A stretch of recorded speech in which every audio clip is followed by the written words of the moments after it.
कौन आया? यदि द्रौपदी के नहीं आए 5-5 पति संकट में तुम्हारे आ जाएंगे। क्यों नहीं समझते हैं लोग? तुम्हें बेटों का घमंड है, बेटा आएगा। हैं जिनके 5 उनके कहां आ रहे हैं? इसलिए जब कोई नहीं आया द्रौपदी के सामने, तब द्रौपदी ने दोनों हाथ उठा दिए, हे गोविंद। द्रौपदी जानते हैं मेरी मां, हम सबके लिए सबक बन गई कि देखो दुनिया वालों, तुम भी दुनिया वालों पे पूरा विश्वास करते हो, पर परिणाम उस विश्वास का ये है कि मैं बुला रही हूं पर कोई देखने को भी तैयार नहीं है।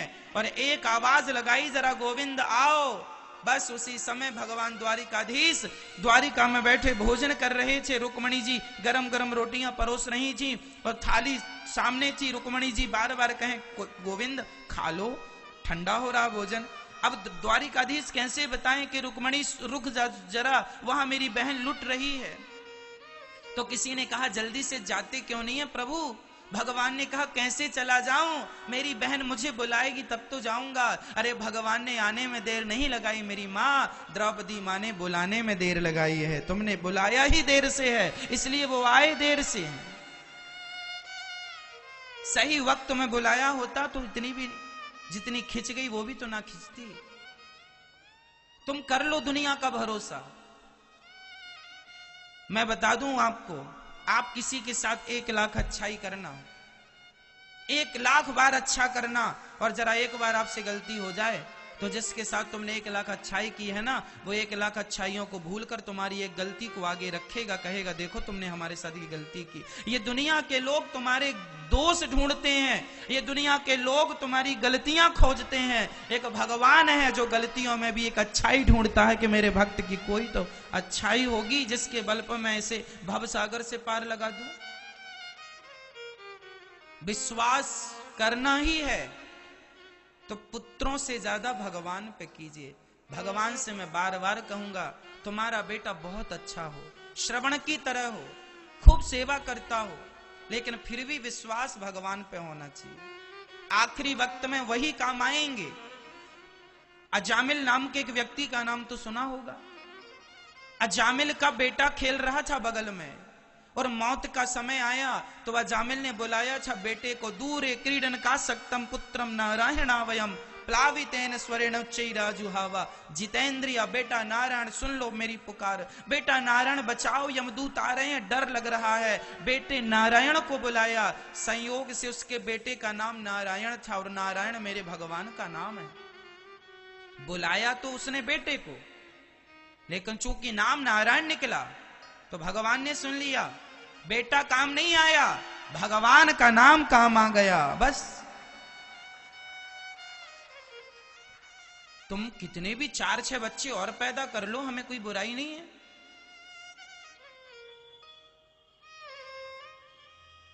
परंतु काम केवल भगवान ही आने वाले हैं। ये सृष्टि ना तुम चला रहे हो, न तुम्हारे बच्चे चला रहे हैं, ना हम चला रहे हैं, ये संसार वही चला रहे हैं। इसलिए इस सच्चाई, कुछ लोग कहते हैं महाराज जी, एक सज्जन हमसे बोले महाराज जी मैं तो भगवान को मानता ही नहीं हूं। तो नहीं मानते तो चूल्हे में जाओ, मत मानो। तुम्हारे ना मानने से होगा क्या? आप कहते हैं मैं भगवान को नहीं मानता, मत मानो। तुम्हारे ना मानने से क्या हो जाएगा? क्या तुम्हारे ना मानने से ईश्वर की सत्ता कम हो जाएगी? क्या ईश्वर छोटा हो जाएगा तुम्हारे ना मानने से? तुम हो कौन पहले ये तो बताओ। दुनिया के नक्शा में तुम्हारा स्थान कितना है? दुनिया के मैप में तुम कहां दिखते हो मुझे बता दो। तुम्हारा घर कहां दिखता है मुझे बता दो। क्या है तुम्हारी हैसियत, क्या है तुम्हारी वैल्यू, क्या है तुम्हारी औकात? तुम कहते हो मैं भगवान को नहीं मानता, मत मानो। उल्लू भी कहता है मुझे सूर्य नजर नहीं आता। सारी उल्लुओं ने मीटिंग की, बोले हमें तो सूर्य दिखता ही नहीं है। उन्होंने कहा सूर्य होता ही नहीं है। अरे भाई साहब, सूर्य होता है, तुम्हें नजर नहीं आता क्योंकि तुम उल्लू हो। उसी प्रकार ईश्वर है, पर कुछ उल्लुओं को नजर नहीं आते तो वो कहते रहते हम नहीं मानते, नहीं मानते तो चूल्हे में जाओ। तुम्हारे ना मानने से क्या हो जाएगा? उल्लू को सूर्य नजर नहीं आता, इससे सूर्य का अस्तित्व तो कम नहीं हो जाएगा, सूर्य की गरिमा तो कम नहीं हो जाएगी। सूर्य है, ये बिल्कुल अटल सत्य है, तुम भी देखते हो मैं भी देखता हूं, पर उल्लू कहता नहीं है, क्योंकि उसे दिखता नहीं है, क्योंकि उसे सूर्य को देखने की आंखें ईश्वर ने नहीं दी। सच्ची है, ईश्वर को भी वही देख सकता है जैसे ईश्वर ने स्वयं को देखने की आंखें प्रदान की हों। आपको ईश्वर ने आंखें दी हैं। कहते हैं सोई जाने जही देहु जनाई, जानत तुम्हें होई जाई। अरे भगवान को भी वही जान सकता है जिन्हें वो स्वयं जनाना चाहें। वो नहीं जनाना चाहेंगे तो तुम्हारे जन्म लग जाएंगे। चलो मैं उदाहरण देता हूं। एक थे अर्जुन, एक था दुर्योधन। दुर्योधन क्या भगवान श्री कृष्ण को जान सका? कौन है ये? वो क्या कहता है? ग्वाला है ये, ग्वाला। दुर्योधन भगवान कृष्ण को क्या कहता है? एक ग्वाला है ये। भगवान शांति दूत बनकर आए तो सैनिकों से कहता है बंदी बना लो ग्वाले को। बड़ी बातें कर रहा है शांति की। कहता है 5 गांव दे दो पांडवों को, मैं सुई की नोक बराबर जगह भी, जितनी जगह मैं सुई टिक जाती है उतनी जगह भी पांडवों को नहीं दूंगा। ग्वाला, बंदी बना लो इसे। भगवान ने अपना विराट रूप दिखाया, चक्कर में पड़ गया, फिर भी नहीं समझा। और यहां अर्जुन भगवान के सामने हाथ जोड़कर खड़े हैं। क्यों? भगवान अर्जुन को अपना रूप, अपनी भक्ति देना चाहते थे, सो दे दिए। भगवान अपनी भक्ति जिनको देंगे वही भक्ति कर पाएंगे। अरे भक्ति की भिक्षा भी तो सबको नहीं मिलती। आज आप वृंदावन बैठे हैं, ये आप अपने भाग्य से नहीं, ये भगवान की कृपा से बैठे हैं। तुम्हारे भाग्य में ये नहीं था, लेकिन कहते हैं कि भाग्य को भी भगवान की कृपा बदल सकती है। ये भगवान की कृपा है, इसलिए इसको कृपा ही मानो। भगवान नहीं है ये सवाल ही नहीं है। यदि ईश्वर नहीं है तो उसका जिक्र क्यों है? सवाल खड़ा होता है। यदि तुम कहते हो ईश्वर को मैं नहीं मानता, नहीं है, तो फिर जिक्र क्यों है उसका? प्रमाण क्यों मिल रहे हैं उसके? इसलिए संशयात्मा विनश्यति, उस व्यक्ति का विनाश हो जाता है जो भगवान पर संदेह करता है। एक बार माता सती ने भगवान पर संदेह किया था। जानते हैं आप ये कथा? भगवान शंकर जी की पत्नी का नाम था माता, मेरी माता आपकी माता, माता सती, दक्ष की बेटी। एक बार सती और शंकर जी दोनों अगस्त जी के आश्रम में गए। एक बार त्रेता युग माही शंभु गए कुंभज ऋषि पाही, संग सती जगजननी भवानी पूजे ऋषि अखिलेश्वर जाने। एक बार भगवान शंकर के साथ माता सती गई तो अगस्त जी ने राम कथा सुनाई बढ़िया सी। राम जी ऐसे, राम जी ऐसे, राम जी ऐसे, राम जी। पूरी कथा हुई, शंकर जी ने प्रणाम किया, चले। अच्छा, वह त्रेता युग था। उस समय राम जी सचमुच सीता मां को ढूंढ रहे थे। रावण सीता मां को चुरा चुका था और राम जी रोते रोते कह रहे थे, हे खग मृग हे मधुकर श्रेण, तुम देखी सीता मृग ने। राम जी रो रहे हैं, हे खग हे मृग, तुम बताओ क्या तुमने मेरी सीता को देखा? शंकर जी ऊपर से जा रहे थे ना, आकाश मार्ग से, तो शंकर जी ने प्रणाम किया, जय जय जय सच्चिदानंद जगदीशा। हे जगदीश, हे जगत के आधार, हे परमात्मा, मैं आपको प्रणाम करता हूं। सती जी को डाउट हो गया, संदेह। ये आप किसे प्रणाम कर रहे हैं? शंकर जी ने कहा तुम भी करो, यही राम है जिनकी अभी अभी आप कथा सुन के आ रहे हैं। अच्छा, यही है। सती को लगा कि राम राम, जिन्हें खुद की पत्नी के बारे में पता नहीं कि कहां है, वो कैसे भगवान हो सकते? यदि ये भगवान होते तो ये जान ना लेते कि मेरी पत्नी को रावण ने चुरा लिया। शंकर जी ने कहा पगली, शंकर जी सती को कह रहे हैं अरे पगली, पति कहता ना पत्नी को, अरे पगली सुन। शंकर जी कह रहे हैं पगली, ये भगवान हैं और लीला कर रहे हैं। सती जी बोली ना, आज आपने भांग ज्यादा पी ली है और आप नशे में हैं, किसी को भी प्रणाम कर रहे हैं। ये भगवान भगवान नहीं है, ये आप थोड़ा ठीक करो अपने दिमाग को। शंकर जी बोले संदेह ना करो पगली, वो भगवान है, प्रणाम करो। सती जी बोली ना, मुझे देखो ये संदेह है। अरे माता सती को भी भगवान पर डाउट था, संदेह था, तो आज के आम लोगों को भगवान पर संदेह हो जाए इसमें कोई आश्चर्य नहीं है। माता सती को संदेह हो गया। अरे सती को छोड़ो, भागवत में मैं सुनाऊंगा आगे आपको, ब्रह्मा जी को भी संदेह हो गया था। भगवान कृष्ण जी एक बार अपनी बाल लीला कर रहे थे, ग्वाल वालों के संग कढ़ी खा रहे थे, जूठी। तो ब्रह्मा जी को लगा ये कैसा भगवान जूठी कढ़ी खाता है, तो बछड़े और ब्रजवासी चुरा लिए थे। एक बार इंद्र को भी संदेह हो गया था, तब तो मूसलाधार पानी बरसाया, तब तो भगवान को गोवर्धन उठाना पड़ा था। क्या इंद्र को पता नहीं था कि भगवान है? लेकिन भगवान पर इंद्र भी मोहित हो गए। मोह्यंत यत् सूर्यः, ब्रह्मा जी भी मोहित हो गए और माता सती भी मोहित हो गईं। शंकर जी मुस्कुरा रहे हैं, माता सती मोहित हो गईं, शंकर जी मोहित क्यों नहीं हुए? शंकर जी को मोह क्यों नहीं हुआ? यदि आप लोग कहते हैं कि भगवान तो है ही नहीं, ये कृष्ण जी कोई भगवान है, ये राम जी कोई भगवान है, यदि कोई ऐसा कहे, इन शब्दों का प्रयोग करे, तो समझ लेना कि इनकी बुद्धि भगवान ने मोहित कर रखी है, इन्हें कुछ भी समझ में। शंकर जी ने लाख समझाया पर माता सती को समझ में। मैं भी आपको लाख समझाऊं पर आपको समझ में नहीं आएगा। यदि आपको संदेह है तो, यदि श्रद्धा है तो समझ में आ जाएगा, पर संदेह है तो समझ में।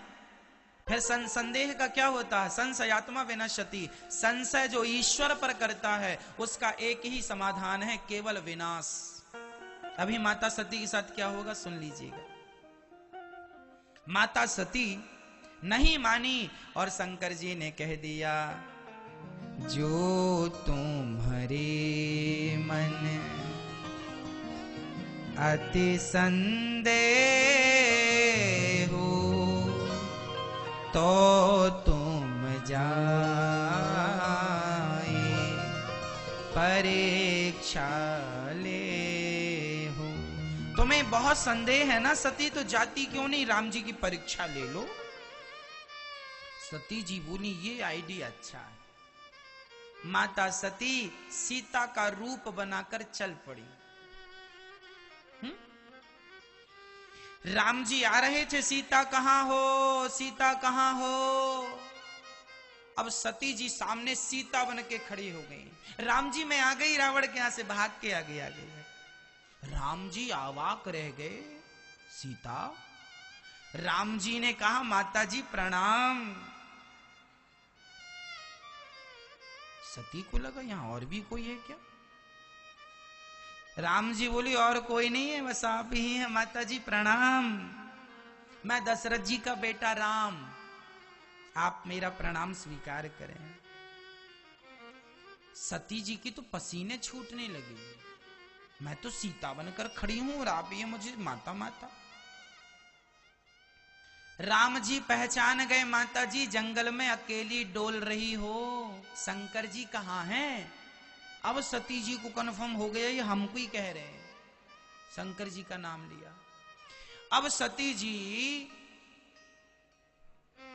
अब सती जी तुरंत अपने रूप में आ गईं और किसी ने राम जी से कहा, प्रभु आपने पहचान कैसे लिया? सती जी ने कहा, आपने पहचाना? मैं तो सीता बन के खड़ी थी।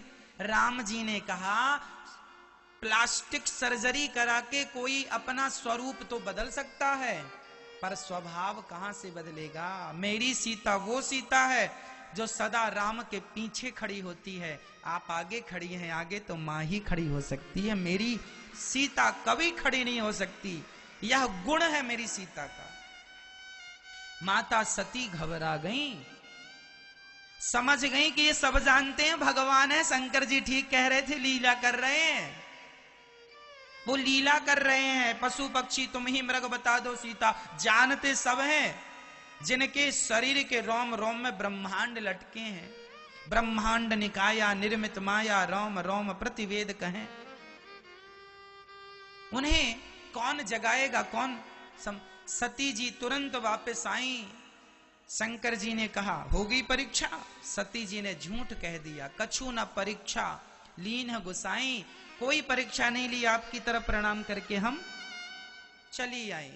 शंकर जी समझ गए कि मेरी पत्नी ने भगवान की परीक्षा ली है और मेरी पत्नी ने मेरी मां का रूप बनाया है। सीता तो मेरी माता है ना। शंकर जी सीता को क्या मानते हैं? अपनी माता। तो मेरी माता का रूप बना लिया आपने, अब मैं पत्नी के रूप में आपको स्वीकार नहीं कर सकता।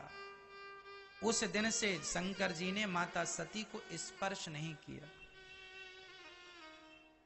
और 87,000 वर्षों की अखंड समाधि में शंकर जी चले गए। फिर दक्ष ने कनखल में यज्ञ कराया, सबको बुलाया, शिव जी को नहीं बुलाया। उस यज्ञ में सती जी बिना बुलाए गई हैं और सती जी उस यज्ञ में शिव जी का अपमान देखकर योग अग्नि में जलकर समाप्त हो गई। देखो, ईश्वर पर संदेह करने का परिणाम यह होता है, जलकर समाप्त हो गई। गीता में लिखा है ना, संशयात्मा विनश्यति। यदि आपको हम पर संदेह है चलेगा, किसी व्यक्ति पर संदेह है चलेगा, पर कोई भगवान पर संदेह करता है नहीं चलेगा साहब, नहीं चलेगा। संशयात्मा विनश्यति। ईश्वर ईश्वर। अब ध्यान से मैं सार इस पूरे प्रसंग का आखिरी तत्व बोल रहा हूं। ईश्वर संदेह का विषय ही नहीं। ईश्वर संदेह का नहीं, श्रद्धा का विषय है। ईश्वर को संदेह से नहीं, श्रद्धा से जाना, पहचाना और समझा जा सकता है मेरी मां, संशय नहीं। ईश्वर तर्क से नहीं जाना जा सकता, ईश्वर अतर्क है। मतलब कोई तर्क भगवान पर काम क्यों जी? दुनिया की बातें जानने के लिए तर्क ठीक है, ज्ञान को वर्धन करने के लिए तर्क ठीक है, पर ईश्वर तर्क का सब्जेक्ट नहीं। ईश्वर के बारे में रामचरितमानस में लिखा है, ईश्वर अतर्क है। सुनो, बिनु पग चलहि सुनहि बिनु काना, कर बिनु कर्म करहि विधि नाना। जो बिना कानों के सुन लेता हो। अच्छा, भगवान बिना कानों के सुनते हैं? बताओ कहां सुना भगवान ने बिना कानों के?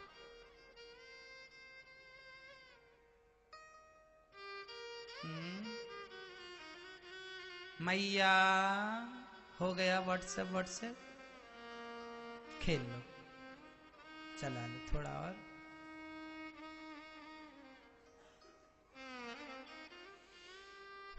बताइए, भगवान के बारे में चौपाई आप रामचरितमानस पढ़ते हैं कि नहीं? नहीं पढ़ते? पढ़ा करिए। जब पढ़ पाएंगे तब अपनी संस्कृति को पहचान पाएंगे, तब अपने संस्कारों को पहचान पाएंगे। हमारा भारत कैसा है, कैसा था। हमारे वेद पुराणों को पढ़ने से तो पता चलता है कि हम कैसे थे, हम कौन हैं। आपका परिचय रामचरितमानस में है, आपका परिचय गीता में है, आपका परिचय महाभारत में है, आपका परिचय भागवत में है। मैं आज इतनी देर से क्या कर रहा हूं? मैं आपको आपका ही तो परिचय दे रहा हूं, जो आपने अपने आप को पप्पू की अम्मा समझ रखा है। आप नहीं हो पप्पू की मम्मी, ना तो तुम पप्पू के पापा हो। तुम्हारा इन 7 दिनों में मैं परिचय दूंगा, यही बताऊंगा कि तुम कौन हो, तुम क्या हो, तुम इस धरती में क्यों आए हो, उद्देश्य क्या। इन सब्जेक्टों पर प्रश्न। पहले इतना बताओ, बिनु पग चले ही सुने ही बिनु, ये चौपाई सुनी है कभी आपने? भगवान बिना पांव के चलते हैं, बिनु पग चले ही। भगवान बिना कान के सुनते हैं, सुने बिनु पग चले ही सुने ही बिनु काना। कर बिनु कर्म, बिना हाथ के काम करते हैं। हाँ बताओ, बिनु पग चले ही, पहले पांव से। बिना पांव के भगवान कहां चले? जब द्रौपदी मां की साड़ी खिंच रही थी, उस समय द्रौपदी पुकार कहां से रही थी? उस समय द्रौपदी कहां थी? हाँ, मेरठ में। क्योंकि मेरठ आज है, उसका नाम पहले हस्तिनापुर था। दिल्ली से सटा हुआ हस्तिनापुर था, आज उसे मेरठ के क्यों? वहां किले वे हैं कि नहीं? आज भी वो किले हैं, आज भी वो सबूत साक्ष्य हैं। तो हस्तिनापुर से मैया है। तो हस्तिनापुर में द्रौपदी मां की साड़ी खिंच रही थी और उस समय भगवान द्वारिका में थी। समझना, मैं आज की गणित पूरी साइंस के आधार पर मैं कथा सुनाऊंगा आपको, साइंस से जोड़कर। साइंटिफिक हमारी कथा है। उस समय भगवान द्वारिका में थे और मेरठ में भगवान द्रौपदी की साड़ी खिंच रही थी। साड़ी खिंच चुकी थी, आधी तो उतर चुकी थी, बस आधी शेष थी। अब बताओ कि मेरठ से द्वारिका दूर कितनी है? लगभग 1000, मैं मान लूं ज्यादा ही होगी, गूगल करेंगे अभी। 2000 है, 2000 लो, भैया कह रहे हैं 2000, चले 2000 मान लेते हैं। कुछ कम ज्यादा होगा वो आप समझ लेना अपने हिसाब से। आज वर्तमान में हस्तिनापुर मतलब मेरठ, हस्तिनापुर मतलब दिल्ली। आज वर्तमान की दिल्ली से द्वारिका लगभग 2000 किलोमीटर है। और उस समय द्रौपदी की साड़ी आधी उतर गई थी। जब द्रौपदी ने दोनों हाथ उठाकर पुकारा, द्वारिकाधीश मेरी रक्षा करो, तो बताओ साड़ी आधी उतरने के बाद समय कितना लगता है पूरी उतरने में? उतने कम समय में भगवान द्वारिका से आए और साड़ी बढ़ाई कि नहीं? हाँ या ना? इसका मतलब है, अरे एरोप्लेन कितनी भी तेज चलती होगी, इतनी तो नहीं चलती होगी। क्यों जी? बैठने में, लैंडिंग करने में तो समय लगेगा, है? चढ़ने में, उतरने में। पर भगवान लगभग 2 सेकंड भी नहीं लगा होगा और दौड़ के आ गए। और साड़ी बढ़ती गई, दुशासन थक गया। साड़ी बीच नारी है कि नारी बीच साड़ी है, कि साड़ी है कि नारी है, कि नारी है कि साड़ी है। द्रौपदी ने कहा, मूर्ख, ना साड़ी बीच नारी है, ना नारी बीच साड़ी है, ना साड़ी है कि नारी है, ना नारी है कि साड़ी है। ये तो वृंदावन बिहारी है, चीर बनकर खिंच रहा है। ये तो द्वारिकाधीश है। बोलिए द्वारिकाधीश भगवान की। ऐसे भगवान पांव वाला क्या इतना फास्ट चल सकता है? पर भगवान चले। ईश्वर है, कर तुम अकर तुम अन्यथा कर तुम, सर्व सामर्थ्य, nothing is impossible, everything is possible.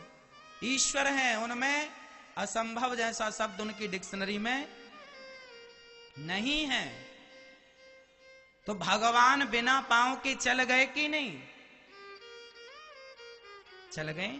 अच्छा चलो दूसरी सुन लेते। बिनु पग चले सुने ही बिनु काना, बिना कान के सुन लिया। तो द्रौपदी तो पुकार रही थी यहां मेरठ में, हस्तिनापुर में, और द्वारिका में उस जमाने में तो टेलीफोन भी नहीं था कि फोन लगाई हो द्रौपदी के द्वारिकाधीश आओ। तो बिना कान के कैसे सुन लिए? अरे हम बिना कान के नहीं सुन सकते, हम बिना टेलीफोन के नहीं सुन सकते, पर वो भगवान है, वो भगवान है। यहां बैठी चींटी भी यदि कुछ गुनगुना रही होगी तो उस चींटी की आवाज भी भगवान सुन रहे होंगे। वो परमात्मा है। ईश्वर के लिए असंभव शब्द का प्रयोग नहीं होता। क्यों जी? असंभव हमारे लिए कुछ हो सकता है, ईश्वर के लिए असंभव? बताओ, सुई के छेद से हाथी और घोड़ा निकल सकता है या नहीं? हां या ना में उत्तर दो, हां या ना में उत्तर दो। सुई के छेद से हाथी और घोड़ा निकल जाएगा? बोलो हां या ना। नहीं, आप कह रहे हैं ये आपके लिए असंभव है। आप ठीक कह रहे हैं, क्योंकि आपके लिए असंभव है, लेकिन भगवान की डिक्शनरी में हो सकता है। कैसे हो सकता? मैं निकाल के बता दूं, अब भी बताता हूं। मैया यशोदा ने कहा, लाला मुंह खोल, तने माटी खाई है? ना मैया, मैंने माटी ना खाई। चल मुंह खोल। जरा सा मुंह खोला, इतना सा, इतने से मुंह में पूरा ब्रह्मांड नजर आया। हाँ या ना? अतल वितल सुतल तलातल रसातल महातल पाताल, स्वर्ग लोक, सत्य लोक, ब्रह्म लोक, भुवर लोक, भूर लोक, सब नजर आया। इतना सा मुंह, बच्चे का मुंह कितना बड़ा होता? जरा सा होता। इतने से मुंह में पूरा ब्रह्मांड। जिसके इतने से मुंह में पूरा ब्रह्मांड समा सकता है, उसकी सुई के छेद से तो एक दो ब्रह्मांड भी निकल सकते हैं। आश्चर्य क्या है? तुम हाथी घोड़े की बात करते हो, हम तो पूरा ब्रह्मांड निकलवा दें, पूरी पृथ्वी घुस जाए सुई के छेद से। ब्रह्मांड निकाया निर्मित माया, रोम रोम प्रतिवेद कहें। जिनके रोम रोम में ब्रह्मांड समाये हैं, उनके लिए कुछ असंभव है। तो भगवान बिना कान के सुनते हैं, हाँ या ना? द्रौपदी की पुकार क्या कान से सुनी? बताओ मेरी मां, मैया जी, क्या द्रौपदी की पुकार कान से सुनी गई? ना, बिना कानों के सुनी गई। बिनु पग चलही सुनही बिनु काना, कर बिनु कर्म, बिना हाथ लगाए काम कर देते हैं। बिना हाथ लगाए भगवान काम कर देते हैं। अच्छा, बिना हाथ लगाए द्रौपदी की साड़ी बढ़ गई कि नहीं? क्या हाथ लगाने गए थे भगवान, पहनाने गए थे द्रौपदी को साड़ी? बिना हाथ लगाए साड़ी बढ़ गई कि नहीं? तो गोस्वामी तुलसीदास जी ने जो जो लिखा है सब सिद्ध हो गया। इसमें किसी को संदेह है? मेरी मां, फिर कहूंगा, ईश्वर संदेह का नहीं, श्रद्धा का विषय है। आत्मदेव जी के कोई संतान नहीं थी। आप लोग पुत्र के लिए ज्यादा परेशान ना हुआ करो। भगवान दें तो रखो, नहीं दें तो भगवान का चिंतन करो। बेटा सबसे बड़ा धन नहीं है, भगवान ही सबके धन है। सबसे पायो जी मैंने राम रतन धन पायो। आप कहते हैं बेटा मेरा धन है, बेटी मेरा धन है। ना जी, फिर यहां आप गलत बोलते हैं। धन कौन है? पायो जी मैंने राम रतन धन। धन क्या है? कृष्ण धन है, राम धन है, हमारो धन राधा, श्री राधा, श्री राधा। वृंदावन के रसिक गाते हैं, बड़े प्रेम से गाते हैं, हमारो धन राधा, श्री राधा, इसलिए भगवान से कहते हैं कि अपने दोनों हाथ मेरे सिर पर रख दो। जब सिर पर हाथ होंगे ना, तो भगवान की कृपा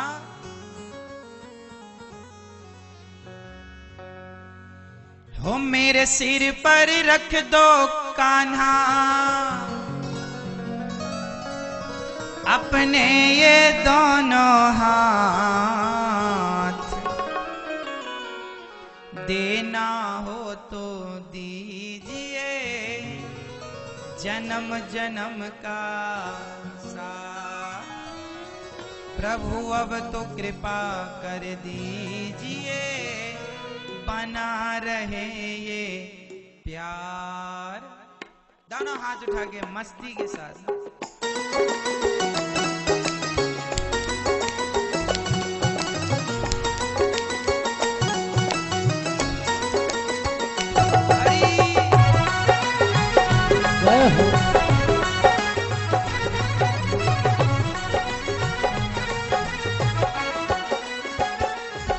मेरे सिर पर रख दो कान्हा, मेरे सिर पर रख दो कान्हा, मेरे सिर पर रख दो कान्हा, ये दोनों हाथ, देना हो तो देना हो तो देना हो तो दीजिए जन्म जन्म का साथ, देना हो तो दीजिए जन्म जन्म का साथ, ओ देना हो तो दीजिए जन्म जन्म का साथ, देना हो तो दीजिए जन्म जन्म का साथ। प्रभु अब तो कृपा कर दीजिए बना रहे तेरा प्यार, अब तो कृपा कर दीजिए बना रहे तेरा प्यार।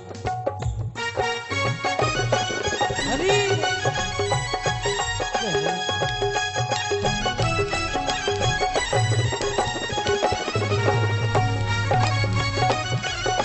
हरि बोल, जय हो।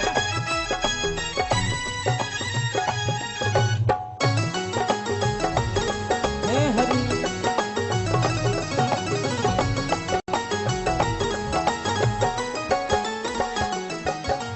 देने वाले श्याम सुंदर तो धन और दौलत क्या मांगे, देने वाले श्याम प्रभु से धन और दौलत क्या मांगे, श्याम प्रभु से मांगे फिर तो नाम और इज्जत क्या मांगे, श्याम प्रभु से मांगे तो फिर नाम और इज्जत क्या मांगे। मेरे जीवन में अब कर दे, मेरे जीवन में अब कर दे, मेरे जीवन में अब कर दे तू कृपा की, तू कृपा की, तू कृपा की बरसा, देना हो तो देना, देना हो तो दीजिए जन्म जन्म का साथ, देना हो तो दीजिए जन्म जन्म का साथ।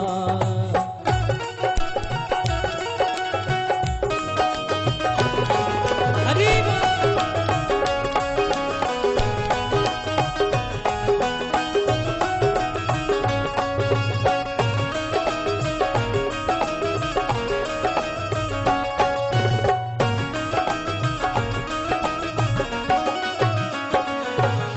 श्याम तेरे चरणों की धूली धन दौलत से महंगी है, शाम तेरे चरणों की धूली धन दौलत से महंगी है। एक नजर बस एक नजर, एक नजर, एक नजर कृपा की कान्हा नाम इज्जत से महंगी है, एक नजर कृपा की कान्हा नाम इज्जत से महंगी है। मेरे दिल की तमन्ना यही है, मेरे दिल की तमन्ना यही है, मेरे दिल की तमन्ना यही है, तेरी सेवा करूं, तेरी सेवा करूं, तेरी सेवा करूं दिन रात, देना हो तो देना हो तो देना हो तो दीजिए जन्म जन्म का साथ, देना हो तो दीजिए जन्म जन्म का साथ। हरी हरी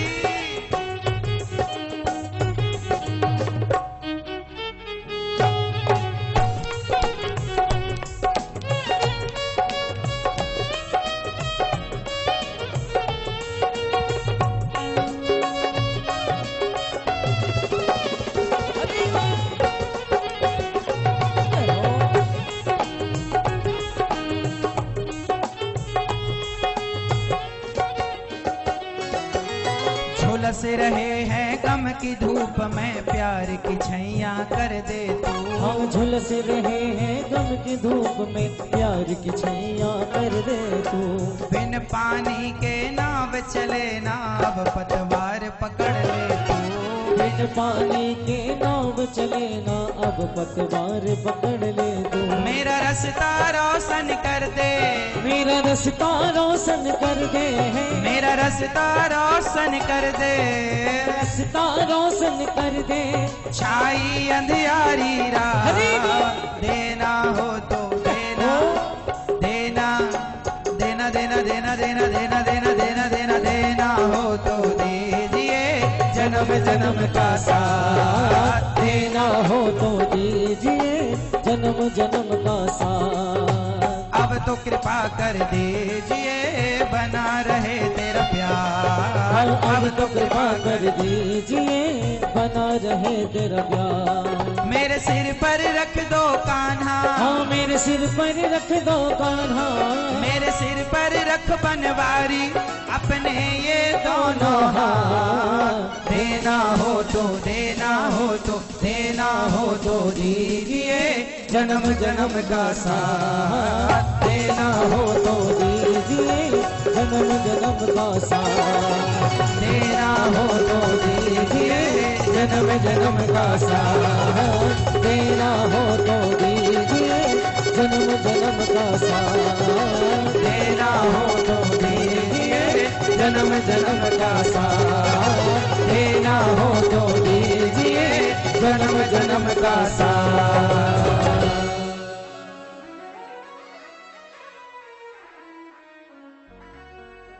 सुना है हमने शरणागत को अपने गले लगाते हो, ऐसा हमने क्या मांगा जो देने से घबराते हो। चाहे जैसे रख बनवारी बस होती रहे मुलाकात। देना हो तो दीजिए जन्म जन्म का साथ।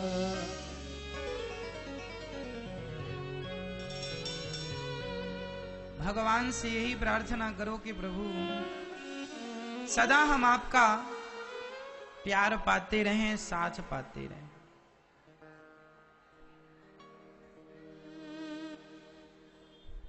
भगवान, फिर मैं आपसे कहूंगा कि श्रद्धा बड़ी चीज होती है। मैया बैठ जाओ मेरी माँ, सभी लोग बैठ जाओ बिल्कुल शांत होकर, शांति से, शोर ना करना।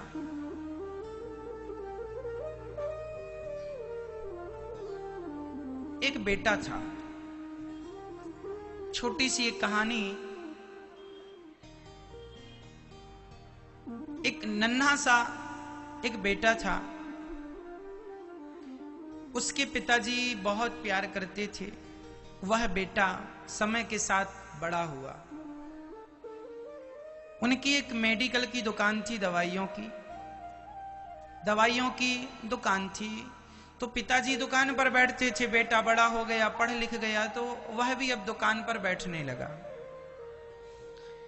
तो रोज पिताजी दुकान पर लगी एक भगवान श्री कृष्ण की तस्वीर, पिताजी रोज उस तस्वीर के आगे दिया जलाएं और रोज आरती उतारें और रोज हाथ जोड़कर कहें, त्वमेव माता च पिता त्वमेव, त्वमेव बन्धुश्च सखा त्वमेव, त्वमेव विद्या द्रविणं त्वमेव, त्वमेव सर्वं मम देव देव।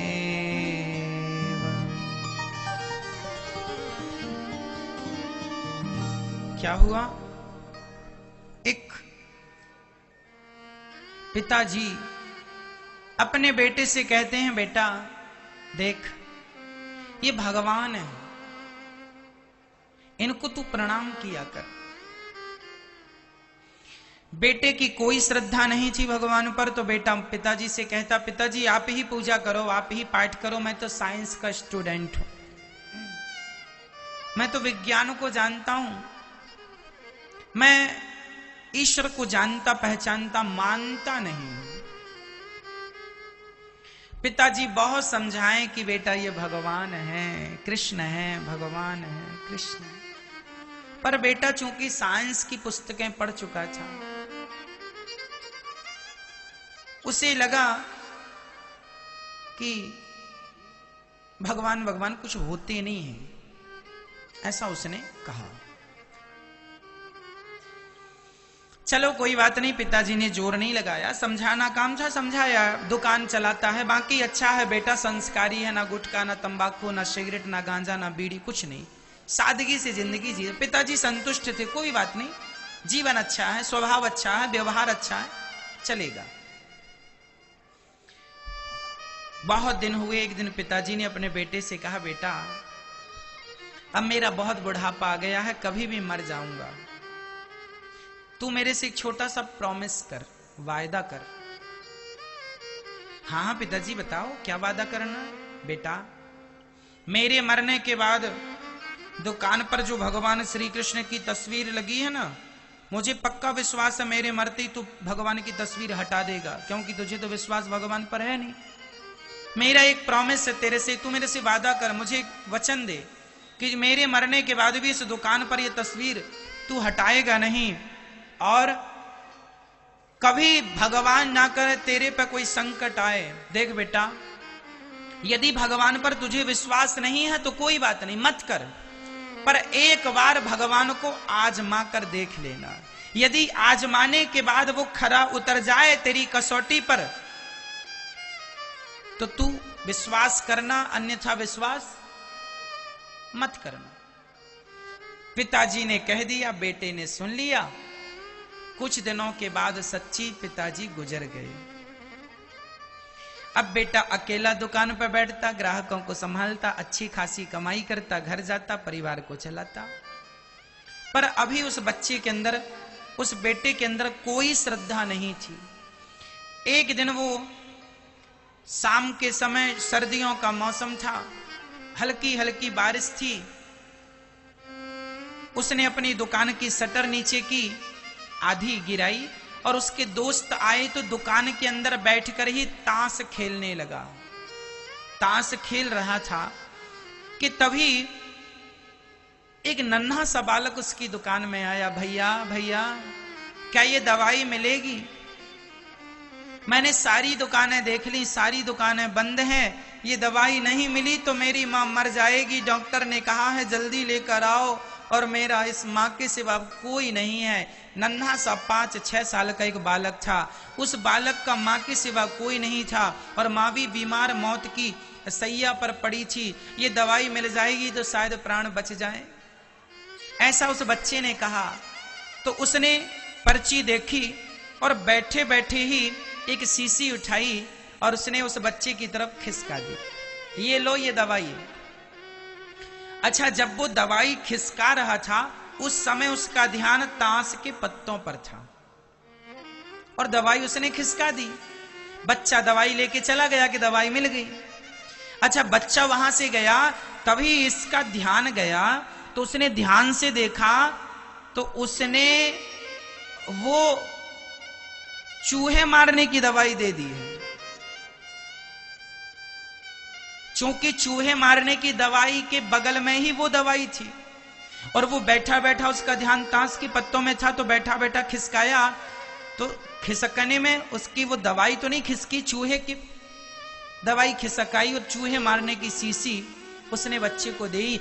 अब उसने तुरंत ताश के पत्ते वहीं पटके अपने दोस्तों को भगाया, यार बड़ा अपराध हो गया, आज मैंने एक बच्चे की मां को मार डाला, ये चूहे की दवाई खाएगी ना, मर जाएगी।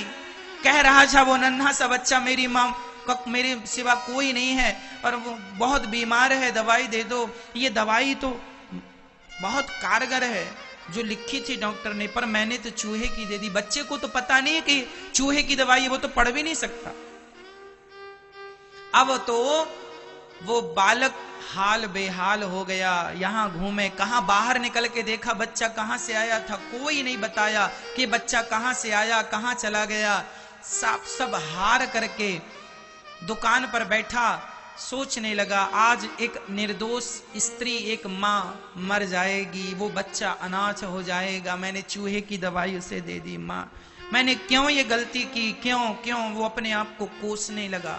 तभी पिता की बात याद आई। पिता ने कहा था, बेटा कभी ईश्वर को एक बार आजमा करके देखना, कभी ईश्वर को एक बार आजमा करके देखना। उस बच्चे ने, उस मेडिकल वाले भाई ने हाथ जोड़कर पहली बार श्रद्धा से, मैं आज शुरू से आपको यही कह रहा हूं, श्रद्धा, आज पहली बार उस व्यक्ति ने श्रद्धा से तस्वीर की तरफ देखा और भगवान श्री कृष्ण से हाथ जोड़कर कहा, हे प्रभु मैं वैसे तो आपको मानता नहीं हूं, मेरी कोई श्रद्धा नहीं है, पर फिर भी मेरे पिता ने कहा था कि तुम हो, यदि तुम हो तो आज अपना होने का सबूत दो। यदि तुम हो तो आज उस बच्चे, वो बच्चा कौन था, कहां से आया था, मुझे पता चल जाए तो मैं मान लूंगा कि तुम भगवान हो।